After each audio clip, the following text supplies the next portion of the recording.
ಇನ್ನು ಈ ದಿನ ಒಂದು ಸಣ್ಣ ಪರಿಹಾರ ಮಾಡಿದ್ರೂ ಅದ್ಭುತ ಫಲ ದೊರೆಯುತ್ತದೆ. ಇವತ್ತು ನೀವು ಅಲೋವೆರಾ ಗಿಡದಿಂದ ಒಂದು ವಿಶೇಷ ವಿಧಾನದಲ್ಲಿ ಪರಿಹಾರ ಮಾಡಿದರೆ ಸಾಕು, ಎಷ್ಟು ತಿಂದರೂ ಕರಗದಷ್ಟು ಹಣ, ಕಷ್ಟಗಳ ನಿವಾರಣೆ ಮತ್ತು ಮುಟ್ಟಿದ್ದೆಲ್ಲವೂ ಚಿನ್ನವಾಗುವಂತಹ ಯೋಗ ನಿಮ್ಮದಾಗುತ್ತದೆ. ನಮ್ಮ ಸನಾತನ ಧರ್ಮದಲ್ಲಿ ಅನೇಕ ತಿಥಿಗಳು, ಅನೇಕ ಪರ್ವ ದಿನಗಳು ಬರುತ್ತಾ ಹೋಗುತ್ತವೆ. ಆದರೆ ಕೆಲವು ದಿನಗಳು ಮಾತ್ರ ಅತ್ಯಂತ ವಿಶೇಷವಾಗಿರುತ್ತವೆ. ಅವುಗಳಲ್ಲಿ ಅತಿ ಅಪರೂಪ, ಅತಿ ಶಕ್ತಿಯುತವಾದ ಈ ದಿನ, ಅದರಲ್ಲೂ ಎಷ್ಟೋ ವರ್ಷಗಳಿಗೆ ಒಮ್ಮೆ ಮಾತ್ರ ಸಂಭವಿಸುವ ದಿವ್ಯ ಯೋಗ. ಇಂತಹ ಪವರ್ಫುಲ್ ದಿನಗಳಲ್ಲಿ ಮಾಡುವ ಚಿಕ್ಕ ಚಿಕ್ಕ ತಾಂತ್ರಿಕ ಪರಿಹಾರಗಳು ಜೀವನವನ್ನೇ ಬದಲಾಯಿಸುವಷ್ಟು ಶಕ್ತಿಯುತವಾಗಿರುತ್ತವೆ. ಸ್ನೇಹಿತರೆ, ಇಂದು ನಾವು ಮಾತನಾಡುತ್ತಿರುವುದು ಅಂಥದ್ದೇ ಒಂದು ಮಹಾಶಕ್ತಿಯ ಪರಿಹಾರ. ಪ್ರಕೃತಿ ನಮಗೆ ಕೊಟ್ಟಿರುವ ಒಂದು ಅದ್ಭುತವಾದ ಗಿಡ ಅಲೋವೆರಾ. ಈ ದಿನ ಈ ಗಿಡವನ್ನು ಬಳಸಿಕೊಂಡು ಒಂದು ಸಣ್ಣ ಪರಿಹಾರ ಮಾಡಿದರೆ ನಿಮ್ಮ ಹಣೆ ಬರಹವೇ ಬದಲಾಗಬಹುದು ಎಂದು ಶಾಸ್ತ್ರಗಳು ಹೇಳುತ್ತವೆ. ಈ ಪರಿಹಾರದ ನಂತರ ನಿಮ್ಮ ಮನೆಯಲ್ಲಿ ಎಷ್ಟು ತಿಂದರೂ ಕರಗದಷ್ಟು ಆಸ್ತಿ ಬಂದು ಸೇರುತ್ತದೆ ಎಂದು. ಅಲೋವೆರಾ ಸಾಮಾನ್ಯ ಗಿಡ ಅಲ್ಲ, ಇದನ್ನ ಸಂಜೀವಿನಿಗೆ ಸಮಾನವಾಗಿ ನೋಡುತ್ತಾರೆ. ಆಯುರ್ವೇದದಲ್ಲಿ ಇದಕ್ಕೆ ಎಷ್ಟು ಮಹತ್ವವಿದೆಯೋ ಆಧ್ಯಾತ್ಮಿಕತೆಯಲ್ಲಿ ಇದಕ್ಕೆ ಅದಕ್ಕಿಂತಲೂ ಹೆಚ್ಚು ಪ್ರಾಮುಖ್ಯತೆ ಇದೆ. ನಾವು ಸಾಮಾನ್ಯವಾಗಿ ಆಲೋವೆರಾವನ್ನು ಆರೋಗ್ಯಕ್ಕೆ, ಸೌಂದರ್ಯಕ್ಕೆ ಮಾತ್ರ ಬಳಸುತ್ತೇವೆ. ಮುಖಕ್ಕೆ, ಕೂದಲಿಗೆ ಅಥವಾ ಶುಗರ್ ಇರುವವರು ಜ್ಯೂಸ್ ಮಾಡಿ ಕುಡಿಯಲು ಬಳಸುತ್ತಾರೆ. ಆದರೆ ಇದರಲ್ಲಿರುವ ಆಧ್ಯಾತ್ಮಿಕ ಶಕ್ತಿ ಬಹುತೇಕರಿಗೆ ಗೊತ್ತೇ ಇಲ್ಲ. ಅಲೋವೆರಾ ಹೆಚ್ಚಾಗಿ ಹೊಟ್ಟೆಯಲ್ಲಿರುವ ವಿಷವನ್ನು ಹೊರಗೆ ತಳ್ಳುವಂತೆ, ಮನೆಗೆ ಹಿಡಿದಿರುವ ದರಿದ್ರ, ದುಷ್ಟಶಕ್ತಿ, ನರಪೀಡೆಯನ್ನು ಹೊರಗೆ ತಳ್ಳುವ ಶಕ್ತಿ ಹೊಂದಿದೆ. ಪುರಾಣಗಳು ಹೇಳುತ್ತವೆ, ಲಕ್ಷ್ಮೀದೇವಿಯ ಅನುಗ್ರಹ ಈ ಗಿಡದ ಮೇಲೆ ಸದಾ ಇರುತ್ತದೆ ಎಂದು. ಮುಕ್ಕೋಟಿ ದೇವತೆಗಳು ಈ ಗಿಡದಲ್ಲಿ ನೆಲೆಸಿರುತ್ತಾರೆ. ಆದ್ದರಿಂದಲೇ ನಮ್ಮ ಹಿರಿಯರು ಮನೆ ಬಾಗಿಲಿಗೆ ಅಲೋವೆರಾ ಕಟ್ಟುತ್ತಿದ್ದರು.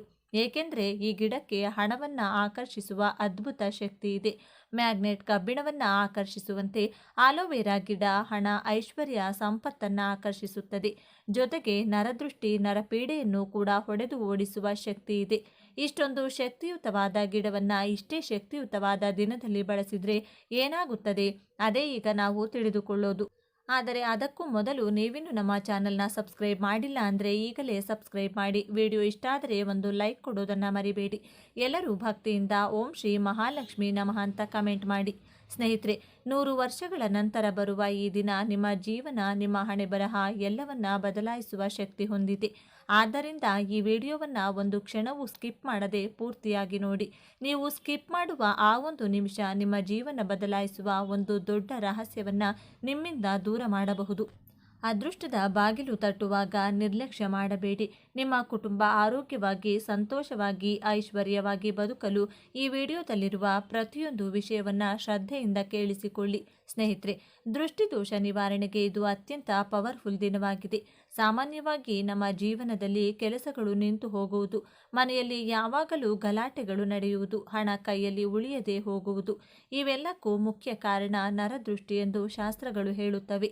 ನರದೃಷ್ಟಿಗೆ ಕಲ್ಲು ಕೂಡ ಕರಗುತ್ತದೆ ಎಂಬ ಗಾದೆ ಮಾತಿದೆ. ಅಂತಹ ಭಯಂಕರವಾದ ದೃಷ್ಟಿಯನ್ನು ತೆಗೆದುಹಾಕಲು ಈ ದಿನದಂದು ಸಂಜೆ ಸಂಧ್ಯಾ ಸಮಯದಲ್ಲಿ ನಿಮ್ಮ ಕುಟುಂಬ ಸದಸ್ಯರಿಗೆ, ಮುಖ್ಯವಾಗಿ ಮಕ್ಕಳಿಗೆ ದೃಷ್ಟಿ ತಾಕದಂತೆ ಇರಬೇಕು. ಅಂದರೆ ಕಾಲಿಗೆ ಕಪ್ಪು ದಾರ ಕಟ್ಟಿಕೊಳ್ಳುವುದು ತುಂಬ ಒಳ್ಳೆಯದು. ಇದಕ್ಕಾಗಿ ಒಂದು ಕಪ್ಪು ದಾರವನ್ನು ಕೈಯಲ್ಲಿ ಹಿಡಿದುಕೊಂಡು ನಾನು ಹೇಳುವ ಈ ಚಿಕ್ಕ ಮಂತ್ರವನ್ನು ಮನಸ್ಸಿನಲ್ಲಿ ಜಪಿಸಬೇಕು.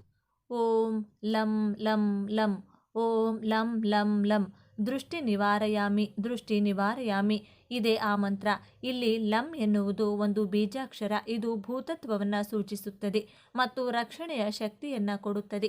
ಈ ಮಂತ್ರವನ್ನು 11 ಬಾರಿ ಜಪಿಸಿ ಆ ದಾರಕ್ಕೆ ಶಕ್ತಿ ತುಂಬಿದ ನಂತರ ಹೆಂಗಸರಾದರೆ ಎಡಗಾಲಿಗೆ, ಪುರುಷರಾದರೆ ಬಲಗಾಲಿಗೆ ಆ ಕಪ್ಪು ದಾರವನ್ನು ಕಟ್ಟಿಕೊಳ್ಳಿ. ಈ ದಾರ ನಿಮಗೆ ರಕ್ಷಣೆಯಂತೆ ಕೆಲಸ ಮಾಡುತ್ತದೆ. ಯಾವುದೇ ಕೆಟ್ಟದ್ದು ನಡೆಯದಂತೆ ಕಾಪಾಡುತ್ತದೆ. ಶತ್ರುಗಳ ದುಷ್ಟ ಪ್ರಯೋಗಗಳು ಯಾವುದೂ ಫಲಿಸುವುದಿಲ್ಲ. ಆದರೆ ಸ್ನೇಹಿತರೆ, ನಮ್ಮ ರಕ್ಷಣೆ ಮಾತ್ರ ಸಾಕಾಗಲ್ಲ, ನಮ್ಮ ಮನೆಯ ರಕ್ಷಣೆಯೂ ಅಷ್ಟೇ ಮುಖ್ಯ. ಮನೆಗೆ ದೃಷ್ಟಿ ತಾಕದಂತೆ ಇರಿಸಲು ಈ ದಿನದಂದು ಮನೆ ಬಾಗಿಲಿಗೆ ಒಂದು ಕುಂಬಳಕಾಯಿ ಕಟ್ಟಿಕೊಳ್ಳುವುದು ತುಂಬ ಉತ್ತಮ. ಈ ದಿನ ಒಂದು ವೇಳೆ ನಿಮ್ಮ ಮನೆ ಬಾಗಿಲಿಗೆ ಹಳೆಯ ಕುಂಬಳಕಾಯಿ ಇದ್ದರೆ ಅದನ್ನು ತೆಗೆದುಹಾಕಿ ಹೊಸ ಬೂದು ಕುಂಬಳಕಾಯಿಯನ್ನು ತಂದು ಅದಕ್ಕೆ ಅರಿಶಿನ ಹಚ್ಚಿ, ಕುಂಕುಮದ ಬೊಟ್ಟುಗಳನ್ನು ಇಟ್ಟು, ಧೂಪ ತೋರಿಸಿ ಹೊಸದಾಗಿ ಬಾಗಿಲಿಗೆ ಕಟ್ಟಿಕೊಳ್ಳಿ. ಇದನ್ನು ಕಟ್ಟಿದರೆ ಮನೆಗೆ ದೃಷ್ಟಿ ತಗುಲುವುದಿಲ್ಲ. ಒಂದು ವೇಳೆ ಕುಂಬಳಕಾಯಿ ಕಟ್ಟಲು ಸಾಧ್ಯವಾಗದಿದ್ದರೆ ನಿಮ್ಮ ಆಚಾರ ಅಥವಾ ಇಷ್ಟದ ಪ್ರಕಾರ ಅಲೋವೆರಾ ಗಿಡ ಅಥವಾ ತೆಂಗಿನಕಾಯಿಯನ್ನು ಕೂಡ ಕಟ್ಟಿಕೊಳ್ಳಬಹುದು. ಹಳೆಯದು ಇದ್ದರೆ ಅದನ್ನು ತೆಗೆದುಹಾಕಿ ಹೊಸದಾಗಿ ಕಟ್ಟುವುದು ತುಂಬ ಮುಖ್ಯ. ಇನ್ನು ಸ್ನೇಹಿತರೆ, ಅತಿ ಶಕ್ತಿಯುತವಾದ ಈ ದಿನ ಅಲೋವೆರಾ ಗಿಡದಿಂದ ಒಂದು ಚಿಕ್ಕ ಪರಿಹಾರ ಮಾಡಿದರೆ ನಿಮ್ಮ ಜಾತಕವೇ ಬದಲಾಗುತ್ತದೆ. ಹಿರಿಯರು ಹೇಳ್ತಾರೆ, ಈ ಪರಿಹಾರದ ನಂತರ ಎಷ್ಟು ತಿಂದರೂ ಕರಗದಷ್ಟು ಆಸ್ತಿ ಬರುತ್ತದೆ ಎಂದು. ಈಗ ನಾವು ಹೇಳಲಿರುವ ಅಲೋವೆರಾ ಪರಿಹಾರ ಸಾಮಾನ್ಯವಾಗಿ ಮನೆ ಮುಂದೆ ದೃಷ್ಟಿಗಾಗಿ ಕಟ್ಟುವ ಪರಿಹಾರ ಅಲ್ಲ. ಇದು ಒಂದು ಪ್ರತ್ಯೇಕವಾದ ಅತಿ ಶಕ್ತಿಯುತವಾದ ತಾಂತ್ರಿಕ ಪರಿಹಾರ. ಹಣವನ್ನು ಆಕರ್ಷಿಸಲು, ದರಿದ್ರವನ್ನ ಹೊರಗೆ ತಳ್ಳಲು ಇದು ಒಂದು ಅದ್ಭುತ ಮಾರ್ಗ. ಅದರಲ್ಲೂ ಈ ಪವಿತ್ರ ದಿನದಂದು ಬೆಳಿಗ್ಗೆ ಬ್ರಹ್ಮ ಮುಹೂರ್ತದಲ್ಲಿ ಅಥವಾ ಸಂಜೆ ಸೂರ್ಯ ಮುಳುಗುವ ಸಂಧ್ಯಾ ಸಮಯದಲ್ಲಿ ಈ ಪರಿಹಾರವನ್ನು ಮಾಡಬೇಕು. ಈಗ ಗಮನವಿಟ್ಟು ಕೇಳಿಸಿಕೊಳ್ಳಿ. ಪರಿಹಾರವನ್ನು ಹೇಗೆ ಮಾಡಬೇಕು ಎಂದು ನಾನು ಹಂತ ಹಂತವಾಗಿ ಹೇಳ್ತೇನೆ. ಮೊದಲು ಒಂದು ಚೆನ್ನಾಗಿ ಆರೋಗ್ಯವಂತವಾಗಿರುವ ಅಲೋವೆರಾ ಗಿಡವನ್ನು ತೆಗೆದುಕೊಳ್ಳಿ.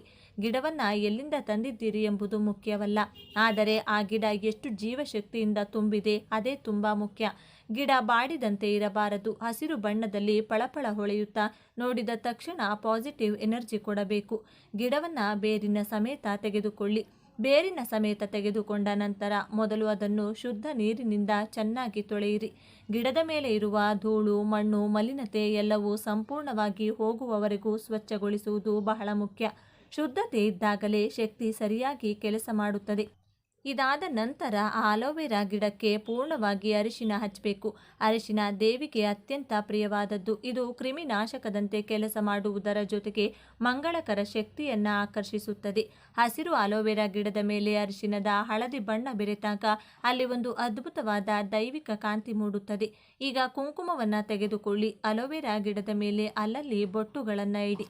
ಗಿಡದ ತುದಿಯಲ್ಲಿ, ಮಧ್ಯಭಾಗದಲ್ಲಿ ಮತ್ತು ತಪ್ಪದೆ ಕೊನೆಯಲ್ಲಿ ಕುಂಕುಮದ ಗುರುತುಗಳು ಇರಲಿ.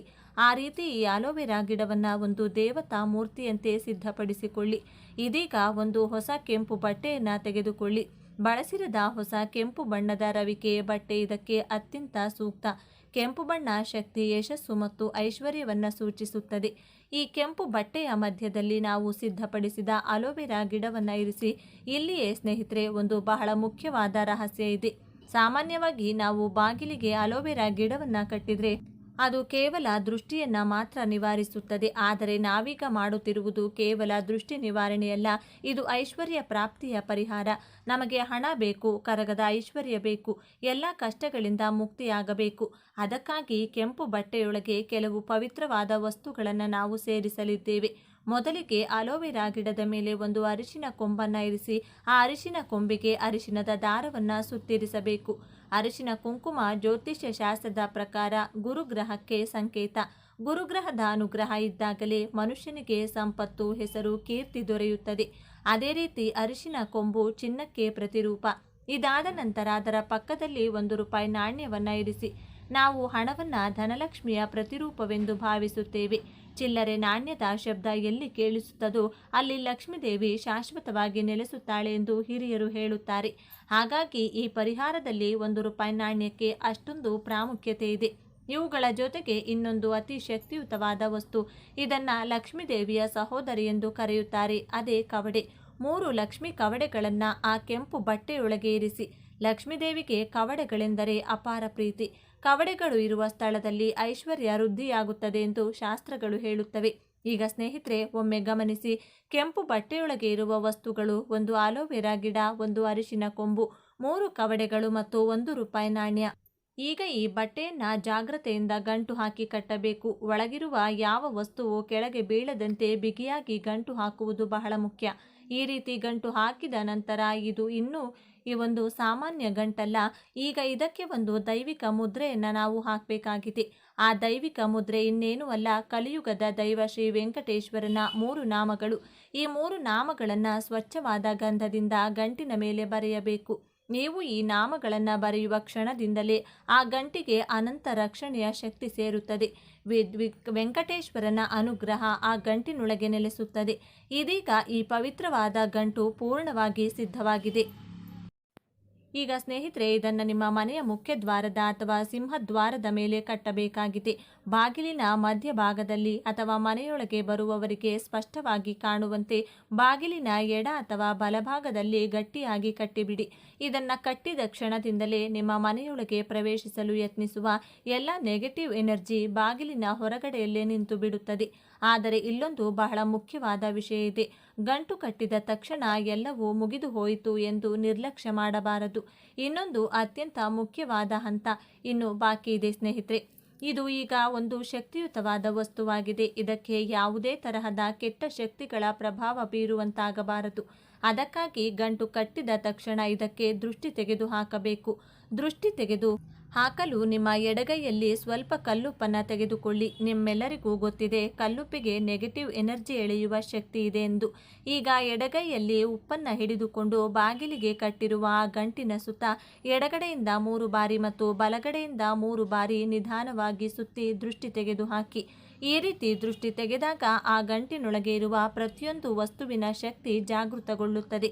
ಇದಾದ ನಂತರ ಆ ಗಂಟು ತನ್ನ ಕೆಲಸವನ್ನು ಆರಂಭಿಸುತ್ತದೆ. ಹಣವನ್ನು ಆಕರ್ಷಿಸುವುದು, ದರಿದ್ರವನ್ನು ದೂರ ಮಾಡುವುದು, ದೃಷ್ಟಿಯನ್ನು ತೆಗೆದು ಹಾಕುವುದು ಮತ್ತು ನಿಮ್ಮ ಮನೆಯ ರಕ್ಷಣೆ ಮಾಡುವುದು. ಇದೀಗ ಗಮನಿಸಿ, ದೃಷ್ಟಿ ತೆಗೆದ ನಂತರ ನಿಮ್ಮ ಕೈಯಲ್ಲಿರುವ ಉಪ್ಪನ್ನು ಮನೆಯೊಳಗೆ ತೆಗೆದುಕೊಂಡು ಹೋಗಬಾರ್ದು. ಅದನ್ನು ಹೊರಗಡೆ ಯಾವುದಾದರೂ ಗಿಡದ ಹತ್ತಿರ ಅಥವಾ ಮೋರಿ ಒಳಗೋ ಅಥವಾ ಹರಿಯುವ ನೀರಿನಲ್ಲೋ ಎಸೆದು ಬಿಡಿ. ಒಂದು ವೇಳೆ ಹೊರಗಡೆ ಸಿಂಕ್ ಇದ್ದರೆ ಅದರಲ್ಲೂ ಹಾಕಬಹುದು. ಆದರೆ ಯಾರೂ ತುಳಿಯದ ಸ್ಥಳದಲ್ಲೇ ಉಪ್ಪನ್ನು ಹಾಕಬೇಕು. ಇದಾದ ನಂತರ ನೀವು ಎದುರಿಸುತ್ತಿರುವ ಆರ್ಥಿಕ ಸಮಸ್ಯೆಗಳು, ಸಾಲದ ತೊಂದರೆಗಳು ಎಲ್ಲವೂ ಮೆಲ್ಲನೆ ನಿವಾರಣೆಯಾಗಲು ಆರಂಭವಾಗುತ್ತದೆ. ಈ ಪರಿಹಾರದಲ್ಲಿ ಬಳಸಿರುವ ಪ್ರತಿಯೊಂದು ವಸ್ತುವು ಒಂದು ಅದ್ಭುತದಂತೆ ಕೆಲಸ ಮಾಡುತ್ತದೆ. ಇನ್ನು ಒಂದು ಮುಖ್ಯವಾದ ವಿಷಯ, ಪ್ರತಿದಿನ ಆ ಗಂಟಿಗೆ ಧೂಪ ತೋರಿಸುವುದನ್ನು ಮರೆಯಬೇಡಿ. ಈ ಗಂಟನ್ನು 1 ವರ್ಷದ ಕಾಲ ಹಾಗೆಯೇ ಇಟ್ಟುಕೊಳ್ಳಬೇಕು. 1 ವರ್ಷದ ನಂತರ ಬರುವ ಅಮಾವಾಸ್ಯೆಯ ದಿನ ಅಥವಾ ಹುಣ್ಣಿಮೆ ಮತ್ತೆ ಇದೇ ರೀತಿಯಲ್ಲಿ ಹೊಸ ಗಂಟನ್ನು ತಯಾರಿಸಿ ಬಾಗಿಲಿಗೆ ಕಟ್ಟಿಕೊಳ್ಳಿ. ಹಳೆಯ ಗಂಟನ್ನು ಮನೆಯೊಳಗೆ ತೆಗೆದುಕೊಂಡು ಹೋಗದೆ ಹರಿಯುವ ನೀರಿನಲ್ಲಿ ಬಿಸಾಡಬೇಕು. ಹರಿಯುವ ನೀರು ಸಿಗದಿದ್ದರೆ ಬಾವಿಯೊಳಗೆ ಹಾಕಬಹುದು ಅಥವಾ ಯಾವುದಾದರೂ ಗಿಡ ಅಥವಾ ಮರದ ಕೆಳಗೆ ಸ್ವಲ್ಪ ಮಣ್ಣು ತೋಡಿ ಅದರೊಳಗೆ ಈ ಗಂಟನ್ನು ಇಟ್ಟು ಮಣ್ಣು ಮುಚ್ಚಿಬಿಡಿ. ಅಷ್ಟೇ ಸ್ನೇಹಿತರೆ, ನೋಡಲು ತುಂಬ ಸರಳವಾಗಿ ಕಾಣಿಸುವ ಈ ಪರಿಹಾರ ನೀವು ಊಹಿಸಿಕೊಳ್ಳದಾರದಷ್ಟು ಶಕ್ತಿಯುತವಾಗಿದೆ. ಆದ್ದರಿಂದ ಪೂರ್ಣ ನಂಬಿಕೆ ಮತ್ತು ಭಕ್ತಿಯಿಂದ ಈ ಪರಿಹಾರವನ್ನು ಬೆಳಿಗ್ಗೆ 3:30ರಿಂದ 5 ಗಂಟೆಯ ಒಳಗೆ ಅಥವಾ ನಾಳೆ ಸಂಜೆ 5ರಿಂದ 7:30 ಒಳಗೆ ಮಾಡಿ ಮುಗಿಸಿ. ಈ ದಿನ ಜ್ಯೋತಿಷ್ಯದಲ್ಲೂ ತುಂಬ ವಿಶೇಷವಾಗಿದೆ. ಈ ದಿನ ಸ್ನಾನದ ನೀರಿಗೆ ಯಾವ ವಸ್ತುವನ್ನು ಬೆರೆಸಿ ಸ್ನಾನವನ್ನು ಮಾಡಬೇಕು, ದೇವರ ಪೂಜೆ ಹೇಗಿರಬೇಕು, ಯಾವ ದೇವರ ದರ್ಶನವನ್ನು ಮಾಡಿದರೆ ವರ್ಷ ಪೂರ್ತಿ ದೈವ ಬಲ, ಎಲ್ಲ ಕ್ಷೇತ್ರದಲ್ಲೂ ಯಶಸ್ಸು ಪ್ರಾಪ್ತಿಯಾಗುತ್ತದೆ, ಅದೃಷ್ಟ ಕೂಡಿ ಬಂದು ಕಷ್ಟಗಳಿಂದ ಮುಕ್ತಿ ದೊರೆಯುತ್ತದೆ. ಇನ್ನು ಈ ದಿನ ಮನೆಯ ಯಜಮಾನ ಅಥವಾ ಮನೆಯ ಯಜಮಾನಿ ಈ ವಿಶೇಷ ದಾನಗಳನ್ನು ಮಾಡೋದ್ರಿಂದ ಜನ್ಮಗಳ ದಾರಿದ್ರ್ಯ ದೂರವಾಗುತ್ತದೆ. ಈಗ ಅನುಭವಿಸುತ್ತಿರುವಂತಹ ಹಣದ ಕಷ್ಟ, ಅನಾರೋಗ್ಯದ ಸಮಸ್ಯೆ, ಮಾನಸಿಕ ವ್ಯಥೆ, ಸಾಲದ ಸುಳಿಯಿಂದ ಸುಲಭವಾಗಿ ಹೊರಬರಬಹುದು. ಈ ದಿನ ಯಾವ ವಿಶೇಷ ದಾನಗಳನ್ನು ಮಾಡಬೇಕು, ಮನೆಗೆ ಯಾವ ಒಂದು ವಸ್ತುವನ್ನು ತಂದರೆ ಅದ್ಭುತವಾಗಿ ಮನೆಯ ಏಳಿಗೆ ಆಗುತ್ತೆ ಅಂತ ಇವತ್ತಿನ ಈ ವಿಡಿಯೋದಲ್ಲಿ ಸಂಪೂರ್ಣವಾಗಿ ತಿಳಿಸಿಕೊಡ್ತೀವಿ. ಬನ್ನಿ. ಅದಕ್ಕೂ ಮುನ್ನ ನೀವಿನ್ನೂ ಚಾನಲ್ಗೆ ಸಬ್ಸ್ಕ್ರೈಬ್ ಆಗಿಲ್ಲ ಅಂದರೆ ಈಗಲೇ ಸಬ್ಸ್ಕ್ರೈಬ್ ಆಗಿ, ಹಾಗೆ ವಿಡಿಯೋಗೆ ಲೈಕ್ ಮಾಡಿ, ವಿಡಿಯೋ ಸ್ಕಿಪ್ ಮಾಡದೆ ಕೊನೆ ತನಕ ನೋಡಿ. ಎಲ್ಲರೂ ಭಕ್ತಿಯಿಂದ ಓಂ ನಮಃ ಶಿವಾಯ ಅಂತ ಕಮೆಂಟ್ ಮಾಡಿ. ಈ ದಿನ ಮಾಡುವಂಥ ವಿಶೇಷ ಸ್ನಾನದಿಂದ 1000 ಗೋದಾನ ಮಾಡಿದ ಪುಣ್ಯ ಫಲ ಪ್ರಾಪ್ತಿಯಾಗುತ್ತದೆ. ಈ ಸ್ನಾನದಿಂದ 1000 ಅಶ್ವಮೇಧ ಯಾಗ ಮಾಡಿದಂಥ ಪುಣ್ಯ ಫಲ ಲಭಿಸುತ್ತದೆ ಎಂದು ಪುರಾಣಗಳು ಹೇಳುತ್ತವೆ. ಈ ದಿನ ಮನೆಯ ಸದಸ್ಯರು ಹೇಗೆ ಸ್ನಾನ ಮಾಡಬೇಕೆಂದು ನೋಡೋದಾದರೆ, ತೈಲ ಸ್ನಾನವನ್ನು ಮಾಡಬೇಕು. ಅಂದರೆ ಎಳ್ಳೆಣ್ಣೆಯನ್ನು ಸಂಪೂರ್ಣವಾಗಿ ದೇಹಕ್ಕೆ ಹಚ್ಚಿಕೊಂಡು ಮನೆಯ ಸದಸ್ಯರು ಸ್ನಾನವನ್ನು ಮಾಡಿಕೊಳ್ಬೇಕು. ಇದು ಸಾಧ್ಯವಾಗದಿದ್ದರೆ ಸ್ನಾನದ ನೀರಿಗೆ ಸ್ವಲ್ಪ ಎಳ್ಳನ್ನು ಬೆರೆಸಿ ಸ್ನಾನ ಮಾಡಬೇಕು. ಇಲ್ಲವಾದರೆ ಎಳ್ಳಿನ ಪುಡಿಯನ್ನು ದೇಹಕ್ಕೆ ಹಚ್ಚಿಕೊಂಡು ನಂತರ ಸ್ನಾನವನ್ನು ಮಾಡಬೇಕು. ಸ್ನಾನ ಆದ ನಂತರ ವಿಷ್ಣು ದೇವರ ದರ್ಶನ ಜೊತೆಗೆ ಶಿವನ ದರ್ಶನವನ್ನು ಮಾಡಿದರೆ ತುಂಬಾ ಉತ್ತಮ.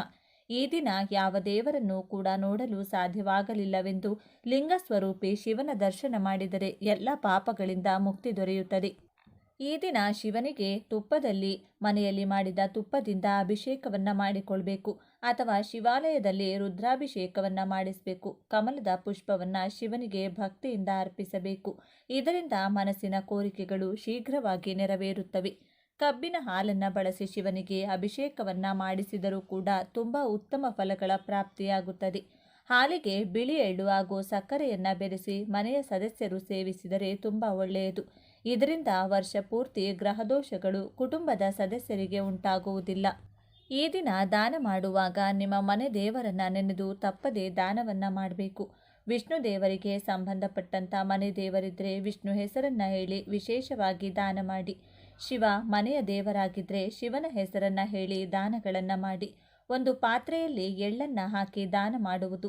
ಹಾಗೆ ಎಳ್ಳಿನ ಮೇಲೆ ದೀಪವೊಂದನ್ನು ಇಟ್ಟು ಆ ದೀಪಕ್ಕೆ ಎಳ್ಳೆಣ್ಣೆಯನ್ನು ಹಾಕಿ ದೀಪವನ್ನು ಬೆಳಗಿಸಿ ಅದನ್ನು ದಾನವಾಗಿ ನೀಡುವುದು.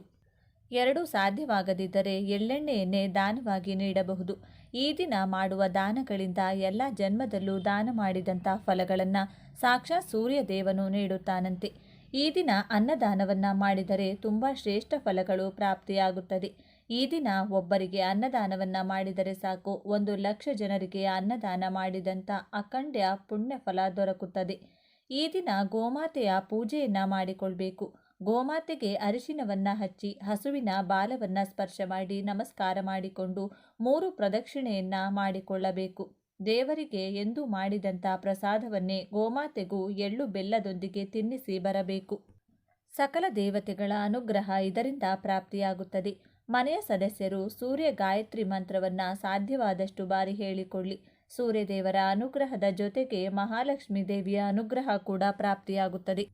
ಎಳ್ಳು ಬೆಲ್ಲ ಸಮೇತರಾಗಿ ದೇವರಿಗೆ ನೈವೇದ್ಯವಾಗಿ ಅರ್ಪಿಸಬೇಕು. ಎಳ್ಳು ಬೆಲ್ಲ ತಿಂದು ಉತ್ತಮ ಮಾತುಗಳನ್ನಾಡಬೇಕು. ದೇವರ ಮುಂದೆ ಒಂದು ಚೊಂಬಿನಲ್ಲಿ ನೀರನ್ನು ಇಟ್ಟು ಮಾವಿನ ಎಲೆಗಳನ್ನು ಅದರಲ್ಲಿ ಮುಳುಗಿಸಿಟ್ಟು ಆ ನೀರನ್ನು ಮನೆಯ ಎಲ್ಲ ಕಡೆ ಪ್ರೋಕ್ಷಣೆಯನ್ನು ಮಾಡಿಕೊಳ್ಬೇಕು. ಈ ದಿನ ಬ್ರಹ್ಮಚರ್ಯವನ್ನು ತಪ್ಪದೇ ಪಾಲಿಸಬೇಕು. ಧೂಮಪಾನ ಮದ್ಯಪಾನದಿಂದ ದೂರವಿದ್ದು ಭಗವಂತನ ಸ್ಮರಣೆಯನ್ನು ಮಾಡಿಕೊಳ್ಬೇಕು. ಇನ್ನು ಈ ದಿನ ಮನೆಯ ಯಜಮಾನ ಅಥವಾ ಯಜಮಾನಿ ಈ ವಿಶೇಷ ದಾನಗಳನ್ನು ಮಾಡೋದ್ರಿಂದ ಜನ್ಮ ಜನ್ಮಗಳ ದಾರಿದ್ರ್ಯ ದೂರವಾಗುತ್ತದೆ. ಈಗ ಅನುಭವಿಸುತ್ತಿರುವಂತಹ ಹಣದ ಕಷ್ಟ, ಅನಾರೋಗ್ಯದ ಸಮಸ್ಯೆ, ಮಾನಸಿಕ ವ್ಯಥೆ, ಸಾಲದ ಸುಳಿಯಿಂದ ಸುಲಭವಾಗಿ ಹೊರಬರಬಹುದು.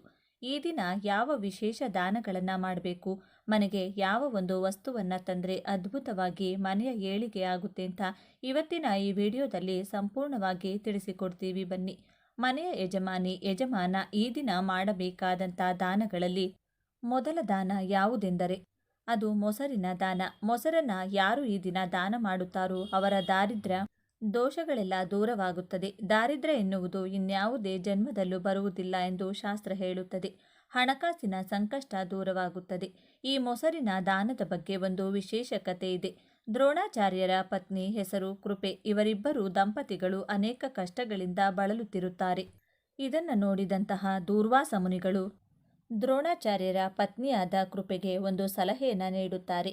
ಈ ದಿನದಂದು ಮೊಸರನ್ನು ದಾನವಾಗಿ ನೀಡಬೇಕು. ಇದರಿಂದ ನಿನ್ನೆಲ್ಲ ದಾರಿದ್ರ್ಯದಿಂದ ಮುಕ್ತಿ ಸಿಗುತ್ತದೆ ಎಂದು ತಿಳಿಸಿಕೊಡುತ್ತಾರೆ. ಇದನ್ನು ಕೇಳಿದಂತಹ ಕೃಪೆಯು ಈ ದಿನವೇ ಮೊಸರನ್ನು ದಾನವಾಗಿ ನೀಡಿ ಸಕಲ ದಾರಿದ್ರ್ಯಗಳಿಂದ ಮುಕ್ತಿಯನ್ನು ಪಡೆದು ಆರ್ಥಿಕ ಸಂಕಷ್ಟಗಳಿಂದಲೂ ಹೊರಬರುತ್ತಾರೆ. ಈ ಮೊಸರಿನ ದಾನದ ಬಗ್ಗೆ ಮಹಾಭಾರತದಲ್ಲಿ ವಿಶೇಷವಾಗಿ ತಿಳಿಸಿಕೊಟ್ಟಿದ್ದಾರೆ. ಆದ್ದರಿಂದ ಪ್ರತಿಯೊಬ್ಬರೂ ಕೂಡ ಈ ದಿನ ಮೊಸರನ್ನು ಯಾರಿಗಾದರೂ ದಾನವಾಗಿ ನೀಡಿ ನಮಸ್ಕಾರ ಮಾಡಿಕೊಳ್ಳಿ. ಇಷ್ಟ ದೇವರ ಪ್ರಾರ್ಥನೆ ಮಾಡಿಕೊಳ್ಳಿ. ಯಾರಿಗೆ ದುಡ್ಡು ಕೈನಲ್ಲಿ ನಿಲ್ಲೋದಿಲ್ಲ, ಋಣಬಾಧೆಗಳು ಹೆಚ್ಚಾಗಿರುತ್ತದೆ, ಆರ್ಥಿಕವಾಗಿ ಏಳಿಗೆಯಾಗಲು ಕಷ್ಟಪಡುತ್ತಿದ್ದರೆ ಈ ದಾನವನ್ನು ಮಾಡಿ ಶುಭ ಲಾಭಗಳನ್ನು ನೀವು ಪಡೆಯಬಹುದು. ಇನ್ನು ಈ ದಿನದಂದು ಮಾಡಬೇಕಾದಂಥ ಎರಡನೇ ದಾನವೆಂದರೆ ಅದು ಕೂಷ್ಮಾಂಡ ದಾನ. ಕೂಷ್ಮಾಂಡ ಎಂದರೆ ಕುಂಬಳಕಾಯಿ. ಇದು ನಮ್ಮ ಭೂಮಂಡಲಕ್ಕೆ ಸಂಕೇತ. ಸಾಕ್ಷಾತ್ ವಿಷ್ಣು ದೇವರು ವರಾಹ ರೂಪವನ್ನು ತಾಳಿ ಭೂಮಿಯನ್ನು ಉದ್ಧರಿಸುತ್ತಾನೆ. ಇದಕ್ಕೆ ಸಂಕೇತವಾಗಿ ಬ್ರಾಹ್ಮಣರಿಗೆ, ಪಂಡಿತರಿಗೆ, ಅವಶ್ಯಕತೆ ಇದ್ದವರಿಗೆ ದಕ್ಷಿಣ ಸಮೇತ ನಿಮ್ಮ ಕೈನಿಂದ ಕುಂಬಳಕಾಯಿಯ ದಾನವನ್ನು ಮಾಡಬೇಕು. ಈ ದಾನದ ಫಲವಾಗಿ ಇಡೀ ಭೂಮಂಡಲ ಫಲವನ್ನೇ ದಾನವಾಗಿ ನೀಡಿದ ಫಲ ಅಥವಾ ಭೂದಾನ ಮಾಡಿದ ಅಖಂಡ ಪುಣ್ಯ ಫಲ ಪ್ರಾಪ್ತಿಯಾಗುತ್ತದೆ. ಭೂಮಿಗೆ ಸಂಬಂಧಪಟ್ಟಂಥ ಕನಸು, ಮನೆ ಕಟ್ಟಲು ಇರುವಂಥ ಕನಸು ನನಸಾಗಿ ಸ್ವಂತ ಮನೆ ಪ್ರಾಪ್ತಿಯಾಗುತ್ತದೆ. ಕೆಲವರಿಗೆ ಮನೆಯನ್ನು ಕಟ್ಟಿಸೋಕೆ ನಾನಾ ಅಡೆತಡೆಗಳು, ವಿಘ್ನಗಳು ಎದುರಾಗುತ್ತಲೇ ಇರುತ್ತದೆ. ಸೈಟ್ ಇದ್ದರೂ ಕೂಡ ಸಮಸ್ಯೆ ಆಗ್ತಕ್ಕಂಥದ್ದು, ಮನೆ ಅರ್ಧಕ್ಕೆ ಕಟ್ಟಿದ ನಂತರ ದುಡ್ಡು ಕಾಸಿಗೆ ಕಷ್ಟ ಆಗ್ತಕ್ಕಂಥದ್ದು, ಈ ರೀತಿ ವಿಘ್ನಗಳು ಬಾರದಿರಲು ಈ ದಿನ ಕುಂಬಳಕಾಯಿಯ ದಾನವನ್ನು ನೀಡಬೇಕು. ಇನ್ನು ಮೂರನೆಯದಾಗಿ ಈ ದಿನ ಮಾಡಬೇಕಾದಂತಹ ದಾನ ಎಂದರೆ ಅದು ಗೋವಿನ ಚಿಕ್ಕ ಬೊಂಬೆ ಹಾಗೂ ಕಪ್ಪು ಎಳ್ಳು. ಈ ಎರಡನ್ನು ಸೇರಿಸಿ ಈ ದಿನ ಶಿವ ದೇಗುಲದಲ್ಲಿ ಪ್ರದೋಷ ಕಾಲದಲ್ಲಿ ಅಂದರೆ ಸಂಜೆಯ ಸಮಯದಲ್ಲಿ ಯಾರಿಗಾದರೂ ದಾನವಾಗಿ ನೀಡಬೇಕು.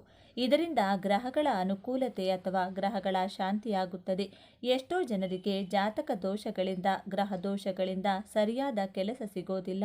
ಮದುವೆಯಾಗಲು ನಾನಾ ಕಷ್ಟಗಳು, ಸಂತಾನ ಸಮಸ್ಯೆಗಳು, ಮನೆ, ಹಣಕಾಸು ಹೀಗೆ ಒಂದಲ್ಲ ಒಂದು ಕಷ್ಟಗಳು ಕಾಡ್ತಾ ಇರುತ್ತದೆ. ಅಂದುಕೊಂಡಂತಹ ಕೆಲಸಗಳು ಆಗ್ತಾ ಇರೋದಿಲ್ಲ.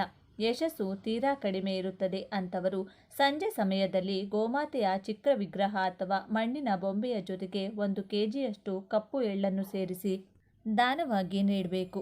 ಇದರಿಂದ ಮನಸ್ಸಿನ ಕೋರಿಕೆಗಳು ಈಡೇರುತ್ತವೆ. ಸಾಮಾನ್ಯವಾಗಿ ಕೆಲವು ಕಡೆ ಎಳ್ಳಿನಿಂದ ಗೋವಿನ ರೂಪವನ್ನು ತಯಾರಿಸಿ ಅದನ್ನೇ ದಾನವಾಗಿ ನೀಡುತ್ತಾರೆ.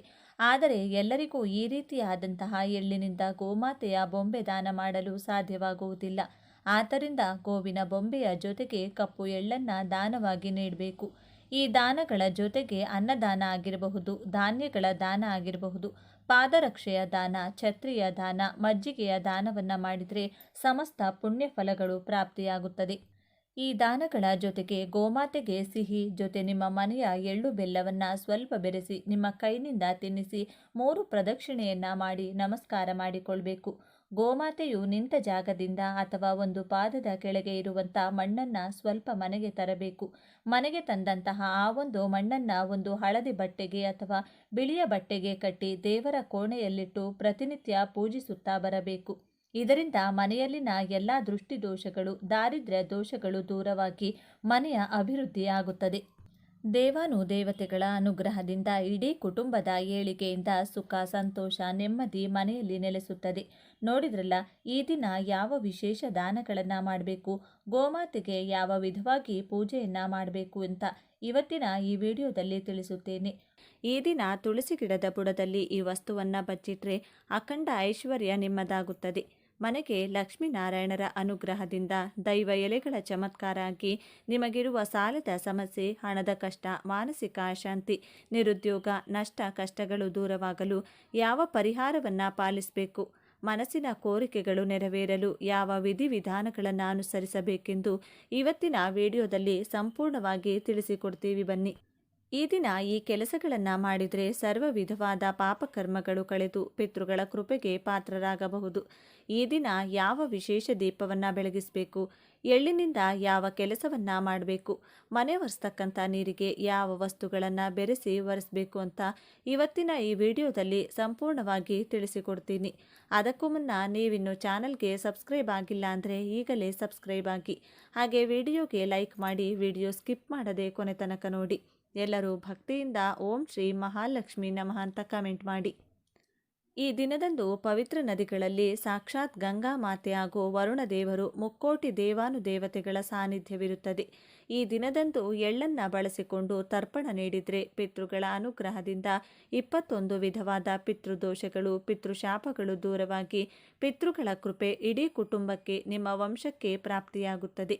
ಯಾರಾದರೂ ಸರಿ ನಿಮ್ಮ ಪಿತೃಗಳ ಹೆಸರನ್ನು ಹೇಳುತ್ತಾ ನಿಮ್ಮ ಹೆಬ್ಬೆರಳು ಹಾಗೂ ತೋರು ಬೆರಳುಗಳ ಮಧ್ಯೆ ನೀರಿಗೆ ಎಳ್ಳನ್ನು ಬೆರೆಸಿ ಆ ನೀರು ದಕ್ಷಿಣ ದಿಕ್ಕಿಗೆ ಹರಿಯುವ ಹಾಗೆ ತರ್ಪಣವನ್ನು ನೀಡಬೇಕು. ಪಿತೃಗಳ ಕೃಪೆ ಇಲ್ಲವೆಂದರೆ ನಾನಾ ಕಷ್ಟಗಳನ್ನು ಅನುಭವಿಸಬೇಕಾಗುತ್ತದೆ. ಸಾಮಾನ್ಯವಾಗಿ ಈ ದಿನ ಪಿತೃಗಳ ಸ್ಮರಣೆಯನ್ನು ಮಾಡಿಕೊಳ್ಬೇಕು. ಈ ದಿನ ಪಿತೃಗಳ ಕಾರ್ಯ ಸ್ಮರಣೆಯನ್ನು ಮಾಡಿದರೆ ಅದು ಎಂಥದ್ದೇ ಪಿತೃದೋಷ, ಪಿತೃಶಾಪಗಳಿದ್ದರೂ ಸುಲಭವಾಗಿ ದೂರವಾಗಿ ಪಿತೃಗಳ ಸಂಪೂರ್ಣ ಅನುಗ್ರಹ ಇಡೀ ಕುಟುಂಬಕ್ಕೆ ಪ್ರಾಪ್ತಿಯಾಗುತ್ತದೆ. ಈ ದಿನದ ಆರಂಭದಲ್ಲಿ ಸ್ನಾನ ಮಾಡುವಾಗ ತಪ್ಪದೆ ಸ್ನಾನದ ನೀರಿಗೆ 4 ತುಳಸಿ ದಳಗಳನ್ನು ಹಾಕಿಕೊಂಡು ಸ್ನಾನವನ್ನು ಮಾಡಿದರೆ ಲಕ್ಷ್ಮಿಯ ಅನುಗ್ರಹ ಸುಲಭವಾಗಿ ಪ್ರಾಪ್ತಿಯಾಗಿ ಆ ದಿನವೆಲ್ಲ ನೀವು ಮಾಡುವಂತಹ ಕೆಲಸದಲ್ಲಿ ಲಕ್ಷ್ಮೀನಾರಾಯಣರ ಅನುಗ್ರಹದಿಂದ ಕಾರ್ಯಜಯ ಉಂಟಾಗುತ್ತದೆ. ದೇಹದಲ್ಲಿ ವಿಶೇಷ ಚೈತನ್ಯ ಉಂಟಾಗುತ್ತದೆ. ಸ್ನಾನ ಆದ ನಂತರ ತುಳಸಿ ಗಿಡದ ಸ್ವಲ್ಪ ಮಣ್ಣನ್ನು ತೆಗೆದುಕೊಂಡು ಆ ಮಣ್ಣಿಗೆ ಸ್ವಲ್ಪ ಹಸಿ ಹಾಲು ಹಾಗೂ ಗಂಧವನ್ನು ಬೆರೆಸಿ ಹಣೆಗೆ ತಿಲಕವಾಗಿಟ್ಟುಕೊಂಡು ನಂತರ ಮನೆಯಿಂದ ಹೊರಗೆ ಹೋಗಬೇಕು. ಇದರಿಂದ ಲಕ್ಷ್ಮೀದೇವಿಯ ಅನುಗ್ರಹ ಪ್ರಾಪ್ತಿಯಾಗುತ್ತದೆ. ಸರ್ವ ಕ್ಷೇತ್ರದಲ್ಲೂ ಜನವಶ ಧನವಶ ಉಂಟಾಗಿ ಅನೇಕ ಶುಭ ಲಾಭಗಳನ್ನು ನೀವು ನೋಡಬಹುದು. ಈ ತಿಲಕವನ್ನು ಚಿಕ್ಕ ಮಕ್ಕಳು, ಮನೆಯ ಯಜಮಾನ, ಮನೆಯ ಯಜಮಾನಿ, ಹಿರಿಯರು ಯಾರು ಬೇಕಾದರೂ ಹಣೆಗೆ ಇಡಬಹುದು. ವಿದ್ಯಾರ್ಥಿಗಳು ಇಟ್ಟರೆ ವಿದ್ಯೆ, ವ್ಯಾಪಾರಸ್ಥರು ಇಟ್ಟರೆ ವ್ಯಾಪಾರ ಜಯ, ಉದ್ಯೋಗಸ್ಥರು ಇಟ್ಟರೆ ಉದ್ಯೋಗ ಜಯ. ಹೀಗೆ ಸರ್ವ ಕ್ಷೇತ್ರದಲ್ಲಿರುವವರಿಗೂ ಕೂಡ ವಿಶೇಷ ಧನಲಾಭ ನೆಮ್ಮದಿಯನ್ನು ಇದರಿಂದ ಕಾಣಬಹುದು. ವಾರಕ್ಕೆ 3 ಬಾರಿಯಾದರೂ ಸ್ನಾನ ಆದ ಬಳಿಕ ತುಳಸಿ ಗಿಡದ ಬುಡದ ಮಣ್ಣನ್ನು ತೆಗೆದುಕೊಂಡು ನಿಮ್ಮ ಮನೆಯ ಮುಖ್ಯ ದ್ವಾರದ ಮೇಲೆ ಸ್ವಸ್ತಿಕ್ ಚಿಹ್ನೆಯನ್ನು ಬರೆದರೆ ಅಷ್ಟಲಕ್ಷ್ಮಿಯರ ಕೃಪೆ ಮನೆಗೆ ಪ್ರಾಪ್ತಿಯಾಗಿ ಮನೆಯಲ್ಲಿ ಸದಾ ಹಣ, ಐಶ್ವರ್ಯ, ನೆಮ್ಮದಿ, ಆರೋಗ್ಯ ತುಂಬಿ ತುಳುಕುತ್ತದೆ. ಈ 3 ಕೆಲಸಗಳನ್ನು ವಾರದಲ್ಲಿ ಕನಿಷ್ಠ 3 ಬಾರಿಯಾದರೂ ಮಾಡಿದರೆ ಮನೆಯಲ್ಲಿ ಸದಾ ಸಕಾರಾತ್ಮಕ ಆಲೋಚನೆ, ಸಕಾರಾತ್ಮಕ ಶಕ್ತಿ ವೃದ್ಧಿಯಾಗುತ್ತಾ ಹೋಗುತ್ತದೆ. ಮನೆಯಲ್ಲಿನ ನೆಗೆಟಿವ್ ಶಕ್ತಿ ಹೊರಗೆ ಹೋಗುತ್ತದೆ. ಹಾಗೆಯೇ ಯಾವಾಗಲಾದರೂ ಸರಿ ಗುರುವಾರ ಅಥವಾ ಶುಕ್ರವಾರದ ದಿನಗಳಂದು ಚೊಂಬಿನಲ್ಲಿ ನೀರನ್ನು ತೆಗೆದುಕೊಂಡು ತುಳಸಿಗೆ ಅರ್ಪಿಸಿ ಗಂಧ, ಕುಂಕುಮ, ಪುಷ್ಪಗಳಿಂದ ಅಲಂಕಾರವನ್ನು ಮಾಡಿಕೊಳ್ಬೇಕು. ತುಳಸಿ ಗಿಡದ ಬುಡದಲ್ಲಿ ಒಂದು ನಾಣ್ಯವನ್ನು ಊತಿಡಬೇಕು. 1 ವಾರದ ತನಕ ನೀವು ಊತಿಟ್ಟಂತಹ ನಾಣ್ಯ ಅಲ್ಲಿಯೇ ಇರಬೇಕು. ಮುಂದಿನ ಗುರುವಾರ ಅಥವಾ ಶುಕ್ರವಾರ ಆ ನಾಣ್ಯವನ್ನು ಹೊರತೆಗೆದು ನಿಮ್ಮ ಪರ್ಸ್ನಲ್ಲಿಟ್ಟುಕೊಳ್ಳಬೇಕು. ಇದರಿಂದ ಹಣಕಾಸಿನ ಅರಿವು ಉತ್ತಮವಾಗ್ತಾ ಹೋಗುತ್ತದೆ. ಹಣಕಾಸಿನ ಸಮಸ್ಯೆಗಳು ಕಳೆದು ಅದೃಷ್ಟ ಕೂಡಿ ಬರುತ್ತದೆ. ತುಳಸಿಯ ದೈವ ಶಕ್ತಿಯಿಂದ ನಾರಾಯಣ ಸಮೇತ ಮಹಾಲಕ್ಷ್ಮಿಯ ಅನುಗ್ರಹ ಕೂಡ ದೊರೆತು ಜೀವನದಲ್ಲಿ ಸಾಕಷ್ಟು ಬದಲಾವಣೆಗಳು, ಜೊತೆಗೆ ಬಡತನ ಕ್ರಮವಾಗಿ ದೂರವಾಗುತ್ತದೆ. ಇನ್ನು ಮನಸ್ಸಿನ ಕಠಿಣ ಕೋರಿಕೆಗಳು ನೆರವೇರಲು ಅರಳಿ ಎಲೆಯ ಈ ವಿಶೇಷ ಪರಿಹಾರವನ್ನು ಮಾಡಿಕೊಂಡ್ರೆ ತುಂಬ ಉತ್ತಮ. ಯಾವುದಾದರೂ ಗುರುವಾರದ ದಿನ ಅಥವಾ ಶುಕ್ರವಾರದ ದಿನ ಅರಳಿ ಮರಕ್ಕೆ ಮೊದಲು ನೀರನ್ನು ಅರ್ಪಿಸಿ ನಂತರ ಅಲ್ಲಿಯೇ ಬಿದ್ದಂತಹ ಒಂದು ಅರಳಿ ಎಲೆಯನ್ನು ತೆಗೆದುಕೊಂಡು ಅರಳಿ ವೃಕ್ಷಕ್ಕೆ ಭಕ್ತಿಯಿಂದ ಪ್ರದಕ್ಷಿಣೆಯನ್ನು ಮಾಡಬೇಕು. ಲಕ್ಷ್ಮೀನಾರಾಯಣರ ವಾಸವಿರುವಂತಹ ಅರಳಿ ವೃಕ್ಷದ ಅನುಮತಿಯನ್ನು ಪ್ರದಕ್ಷಿಣೆಯ ಮೂಲಕ ಪಡೆದು ಮನೆಗೆ ಆ ಎಲೆಯನ್ನು ತರಬೇಕು. ಎಲೆಯ ಜೊತೆಗೆ ಒಂದು ಚಿಕ್ಕ ಅರಳಿ ಕಡ್ಡಿಯನ್ನು ಕೂಡ ಮನೆಗೆ ತರಬೇಕು. ನಂತರ ಎಲೆಯನ್ನು ಮೊದಲು ನೀರಿನಿಂದ ತೊಳೆಯಬೇಕು. ಅರಿಶಿನಕ್ಕೆ ಸ್ವಲ್ಪ ನೀರು, ಹಸಿ ಹಾಲು ಅಥವಾ ಗಂಗಾ ಜಲವನ್ನು ಬೆರೆಸಿ ಆ ಹಸಿ ಅರಿಶಿನದಿಂದ ಅರಳಿ ಕಡ್ಡಿಯ ಸಹಾಯದಿಂದ ಅರಳಿ ಎಲೆಯ ಮೇಲೆ ಮೊದಲು ಓಂ ಎಂದು ಮೇಲ್ಭಾಗದಲ್ಲಿ ಬರೆಯಬೇಕು. ಅದರ ಕೆಳಭಾಗದಲ್ಲಿ ನಿಮ್ಮ ಕೋರಿಕೆಗಳನ್ನು ಬರೆಯಬೇಕು. ಅಂದರೆ ಹಣದ ಸಮಸ್ಯೆ ಇದ್ದವರು ಧನಲಾಭ ಎಂದು ಬರೆಯಬೇಕು. ಸಾಲದ ಕಷ್ಟವಿದ್ದರೆ ಸಾಲದ ಸುಳಿ ಎಂದು ಬರೆಯಬೇಕು. ವಿದ್ಯೆಗೆ ವಿದ್ಯೆ, ಮದುವೆಗೆ ಮದುವೆ, ಉದ್ಯೋಗ ಬೇಕೆಂದರೆ ಉದ್ಯೋಗ. ಹೀಗೆ ಕೋರಿಕೆಗೆ ಅನುಗುಣವಾಗಿ ಚಿಕ್ಕದಾಗಿ ನಿಮಗೆ ಯಾವ ಕೆಲಸ ಆಗಬೇಕು ಅದನ್ನು ಮನಸ್ಸಿನಲ್ಲಿಯೇ ಹೇಳಿಕೊಳ್ಬೇಕು. ಕೋರಿಕೆಯ ಕೆಳಗಡೆ ಸಾಧ್ಯವಾದರೆ ಓಂ ನಮೋ ಭಗವತೆ ವಾಸುದೇವಾಯ ಅಥವಾ ಚಿಕ್ಕದಾಗಿ ನಾರಾಯಣ ಎಂದು ಬರೆಯಬೇಕು. ಬೆಳಿಗ್ಗೆ ಹೀಗೆ ಬರೆದು ಎಲೆಯನ್ನು ದೇವರ ಕೋಣೆಯಲ್ಲಿರಿಸಬೇಕು. ಸಂಜೆಯ ಸಮಯದಲ್ಲಿ ಆ ಎಲೆಯನ್ನು ತೆಗೆದುಕೊಂಡು ನಿಮ್ಮ ಇಷ್ಟ ದೇವರ ಹೆಸರನ್ನು ಸ್ಮರಿಸಿಕೊಂಡು ಲಕ್ಷ್ಮೀನಾರಾಯಣರಿಗೆ ನಮಸ್ಕಾರವನ್ನು ಮಾಡಿಕೊಳ್ಬೇಕು. ನಂತರ ಆ ಎಲೆಯನ್ನು ಹರಿಯುವ ನೀರಿನಲ್ಲಾಗಿರಬಹುದು, ತೆಂಗಿನ ಮರದ ಕೆಳಗಾಗಿರಬಹುದು ಅಥವಾ ಯಾವುದೇ ಮರದ ಕೆಳಗೆ ಇಟ್ಟು ಮನೆಗೆ ಬರಬೇಕು. ಈ ಒಂದು ಪರಿಹಾರವನ್ನು ಅರಳಿ ಎಲೆಯಿಂದ ಗುರುವಾರ ಅಥವಾ ಶುಕ್ರವಾರದ ದಿನ ಮಾಡಿ ನೋಡಿ. ನೀವು ಕೇಳಿಕೊಂಡಂತಹ ಕೋರಿಕೆ ನಿಮ್ಮ ಮೂಲಕವೇ ನೆರವೇರಲು ಒಂದು ಶಕ್ತಿ ಬರುತ್ತದೆ. ಕೋರಿಕೆಗಳು ಶೀಘ್ರವಾಗಿ ನೆರವೇರುತ್ತದೆ. ವ್ಯರ್ಥ ಖರ್ಚುಗಳು ಕಡಿಮೆಯಾಗಿ ಆದಾಯದ ಮೂಲಗಳು ಹೆಚ್ಚುತ್ತವೆ. ಮಾಡುವ ಕೆಲಸದಲ್ಲಿ ಯಶಸ್ಸು ಸಿಗುತ್ತದೆ. ನೋಡಿದ್ರಲ್ಲ, ತುಳಸಿಯ ಎಲೆಗಳಿಂದ, ತುಳಸಿ ಬುಡದ ಮಣ್ಣಿನಿಂದ ಯಾವ ಪರಿಹಾರವನ್ನು ಪಾಲಿಸಿದರೆ ಲಕ್ಷ್ಮೀನಾರಾಯಣರ ಅನುಗ್ರಹ ಪ್ರಾಪ್ತಿಯಾಗುತ್ತದೆ. ಮನಸ್ಸಿನ ಕಠಿಣ ಕೋರಿಕೆಗಳು ನೆರವೇರಲು ಅರಳಿ ಎಲೆಯ ಯಾವ ವಿಶೇಷ ಪರಿಹಾರವನ್ನು ಪಾಲಿಸಬೇಕು ಅಂತ ಇವತ್ತಿನ ಈ ವಿಡಿಯೋದಲ್ಲಿ ತಿಳಿಸಿಕೊಟ್ಟಿದ್ದೇವೆ. ಇನ್ನು ಈ ದಿನ ದೇವಾಲಯದಲ್ಲಿ ಇರುವಂತಹ ಅರಳಿ ವೃಕ್ಷದ ಮುಂದೆ ಜಲದಿಂದ ಶುಚಿ ಮಾಡಿ ಅಕ್ಕಿ ಹಿಟ್ಟಿನಿಂದ ಚಿಕ್ಕ ರಂಗೋಲಿಯನ್ನು ಬರೆದು ಅದರ ಮೇಲೆ ಒಂದು ದೊಡ್ಡ ಮಣ್ಣಿನ ದೀಪವನ್ನು ಇಟ್ಟು ಸಾಸಿವೆ ಎಣ್ಣೆಯನ್ನು ಹಾಕಿ 2 ಬತ್ತಿಗಳನ್ನು ಒಂದು ಬತ್ತಿಯಾಗಿ ಮಾಡಿ ಅದೇ ರೀತಿ 12 ಬತ್ತಿಗಳನ್ನು ಬಿಡಿ ಬಿಡಿಯಾಗಿ ಕೂರಿಸಿ ದೀಪಾರಾಧನೆಯನ್ನು ಮಾಡಬೇಕು. ಇದರಿಂದಲೂ ಕೂಡ ಜಾತಕ ದೋಷಗಳು, ಪಿತೃದೋಷಗಳು ಬಹಳ ಸುಲಭವಾಗಿ ದೂರವಾಗುತ್ತದೆ. ಹಣಕಾಸಿನ ಸಮಸ್ಯೆ ಇದ್ದವರು ಯಾವ ಕೆಲಸಕ್ಕೆ ಕೈ ಹಾಕಿದರೂ ಯಶಸ್ಸು ಸಿಗುತ್ತಿಲ್ಲ ಅನ್ನೋದಾದರೆ ಅದೃಷ್ಟ ಕೂಡಿ ಬರಲು ಅರಳಿ ವೃಕ್ಷಕ್ಕೆ ಈ ದಿನ ಅರಿಶಿನ ಬೆರೆಸಿರ್ತಕ್ಕಂಥ ನೀರನ್ನು ತಪ್ಪದೇ ಅರ್ಪಿಸಬೇಕು. ಇದರಿಂದ ಯಾವುದೇ ಅಡೆತಡೆಗಳಿದ್ದರೂ ದೂರವಾಗಿ ಎಲ್ಲ ಕೆಲಸದಲ್ಲೂ ಲಾಭ ಹಾಗೂ ಅದೃಷ್ಟ ಕೂಡಿ ಬರುತ್ತದೆ. ಈ ದಿನ ಸ್ವಯಂ ಪಾಕದಾನ ನೀಡಿ ಬ್ರಾಹ್ಮಣರಿಗೆ, ಅವಶ್ಯಕತೆ ಇದ್ದವರಿಗೆ ಒಂದು ದಿನಕ್ಕಾಗುವ ಅಡುಗೆ ಪದಾರ್ಥಗಳು ಅಥವಾ ಒಂದು ಹೊತ್ತಿನ ಊಟಕ್ಕಾಗುವಂತಹ ಅಡುಗೆ ಸಾಮಗ್ರಿಗಳನ್ನು ನೀಡಬೇಕು. ಅಕ್ಕಿ, ಬೇಳೆ, ತರಕಾರಿ, ಉಪ್ಪು, ಎಣ್ಣೆ, ಸೊಪ್ಪು, ಹಣ್ಣುಗಳು ಹೀಗೆ ಅಡುಗೆ ಸಾಮಗ್ರಿಗಳನ್ನು ದಕ್ಷಿಣೆ ಸಮೇತ ನೀಡಿದರೆ ತುಂಬ ಉತ್ತಮ. ಈ ದಿನ ಗೋಮಾತೆಗೆ ಪಿತೃಗಳ ಹೆಸರನ್ನು ಹೇಳಿಕೊಂಡು ಕುಟುಂಬದಲ್ಲಿ ಯಾರಾದರೂ ಒಬ್ಬರಾದರೂ ಸರಿ ಹಸಿರು ಹುಲ್ಲನ್ನು ತಿನ್ನಿಸಬೇಕು. ಇದರಿಂದ ಇಡೀ ಕುಟುಂಬಕ್ಕೆ ಅದೃಷ್ಟ ಕೂಡಿ ಬರುತ್ತದೆ, ಪಿತೃದೋಷ ದೂರವಾಗುತ್ತದೆ. ಈ ದಿನ ದುರ್ಗಾದೇವಿಯ ದರ್ಶನ ಹಾಗೂ ಪಂಚಮುಖಿ ಆಂಜನೇಯ ಸ್ವಾಮಿಯ ದರ್ಶನವನ್ನು ಮರೆಯದೆ ಮಾಡಿ. ಇದರಿಂದ ಸಕಲ ಶತ್ರು ಬಾಧೆಗಳು ದೂರವಾಗುತ್ತವೆ. ಕಠಿಣ ಕಷ್ಟಗಳಿಂದ ಸುಲಭವಾಗಿ ಹೊರಬರಬಹುದು. ಬೆಳಿಗ್ಗೆ ಸಂಜೆ 2 ಸಮಯದಲ್ಲೂ ವಿಷ್ಣು ಸಹಸ್ರನಾಮ ಹಾಗೂ ಲಕ್ಷ್ಮಿ ಅಷ್ಟೋತ್ತರ ಪಾರಾಯಣವನ್ನು ಮಾಡಿ. ಮನೆ ಒರೆಸುವಂತಹ ನೀರಿಗೆ ಆಲಂ ಅಥವಾ ಸ್ಫಟಿಕವನ್ನು ಪುಡಿ ಮಾಡಿ ಆ ನೀರಿಗೆ ಬೆರೆಸಿ ಆ ನೀರಿನಿಂದ ವಿಶೇಷವಾಗಿ ಮನೆಯನ್ನು ಒರೆಸಿ. ಇದರಿಂದ ಮನೆಗೆ ಆಗಿರುವಂಥ ದೃಷ್ಟಿ ನಕಾರಾತ್ಮಕ ಶಕ್ತಿಗಳು ದೂರವಾಗುತ್ತದೆ. ಈ ದಿನ ಅತಿ ಮುಖ್ಯವಾಗಿ ಕನಿಷ್ಠ 11 ಜನಕ್ಕೆ ಅನ್ನದಾನವನ್ನು ಮಾಡಿ. ಅವಶ್ಯಕತೆ ಇದ್ದವರಿಗೆ ಕಂಬಳಿಯ ದಾನ ಮಾಡಿ. ಇದರಿಂದ ವಿಶೇಷ ಪುಣ್ಯ ಫಲಗಳು ಪ್ರಾಪ್ತಿಯಾಗುತ್ತದೆ. ಈ ದಿನ ಬೆಳಿಗ್ಗೆ ಅಥವಾ ಸಂಜೆ ಈ ವಿಧವಾಗಿ ಮನೆಯಲ್ಲಿ ಧೂಪವನ್ನು ಹಾಕಿದರೆ ದುಷ್ಟಶಕ್ತಿಗಳು, ಮಾಟಮಂತ್ರದ ಕಾಟ, ಶತ್ರುಗಳ ಅಸೂಯೆ ದೂರವಾಗುತ್ತದೆ. ಏನು ಮಾಡಬೇಕು?